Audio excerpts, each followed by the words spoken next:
Nima bo'ldi kelindi? Doktorga ko'rsatdingmi? Ko'rsatdim dada. Nima deydi doktor? Hammasi yaxshi ekan. Xavotir olmang. Faqat ko'proq yursin dedi. Yursa yaxshi bo'lar ekan. Toza havoda ko'proq yurish kerak. Shunaqa. Sizlar bo'lsa albatta uxlaysizlar. O'ziga aytdim. Bundan keyin faqat yuriydi. So'ng dada, Rabdomda bir qiziq gap eshitdim. Nima bu? Xotinlar aytib qoldi. Tug'ayotgan xotin nimaga ko'proq qarasa, bola shunga o'xshar ekan. Bilasiz-ku, futbolni jinnisiman, Ronaldoni fanatiman. Mana Ronaldoni rasmini sotib oldim dada. Mana kelingiz qo'lda ham bor. Endi buni haligi yotadigan joyiga ham, yuradigan joyiga ham, hammomga ham, tualetga ham hamma joyga yopishtirib tashlayman. Bu yoqqa o'tganda ham qaraydi, bu yoqqa o'tganda ham qaraydi. O'g'lim Ronaldoga o'xshasin deyman-da dada. Keyingisiga haligi Abduqodirning rasmini osib qo'yamiz. Bu ham o'zimizdan. O'zi dada, shu gaplar rostmi? Siz ham eshitganmisiz? Rost. Ana, Haqiqatan ham to'g'ri lekin.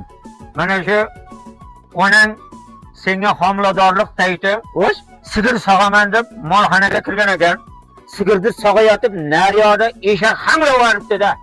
Shuni qaragan ekan. O'shaning uchun sen eshakka o'xshab qolgansan. Ahmoq. Til ko'tar.